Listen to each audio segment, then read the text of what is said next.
Dans cette vidéo, nous allons travailler la notion de ratio en partant de la définition. Marc s'achète un téléviseur au format 16:9, donc on dit aussi 16 neuvième dans la vie courante, pour son nouvel appartement. Il s'inquiète de savoir si son téléviseur va pouvoir entrer dans l'emplacement prévu.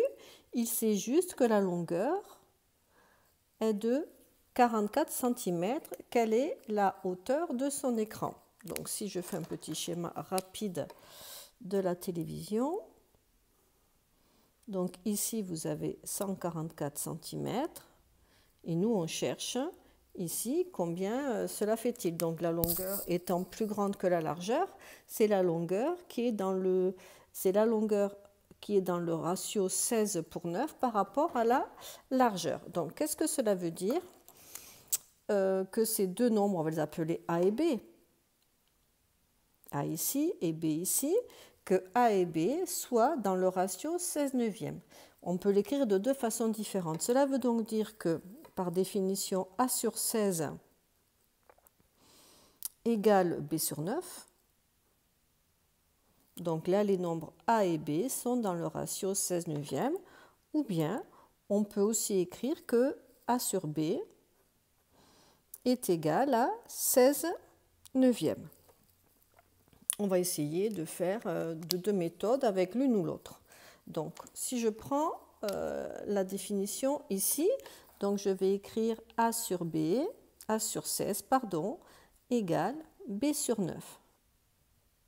Sachant que A égale 144, cela veut donc dire que 144 sur 16 est égal à B sur 9.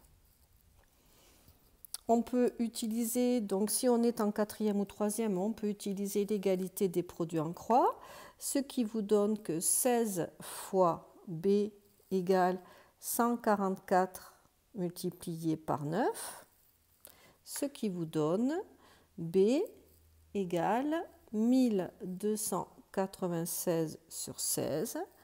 Je vais monter un peu et on arrive à B égale 81 cm. Donc, la largeur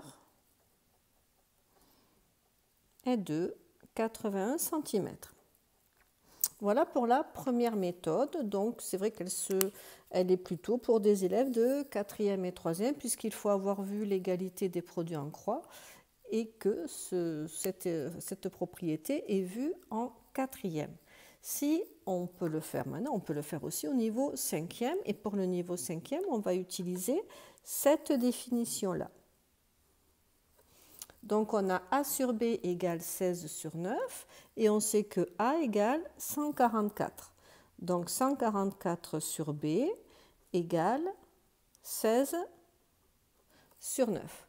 Donc il faut essayer de trouver maintenant comment on peut faire pour passer de 16 à 149, puisqu'on peut multiplier ou diviser par un même nombre le numérateur et le dénominateur et on garde des fractions égales. Donc pour passer ici de 16 à 149, si on fait 144 divisé par 16, cela revient ici à multiplier par 9.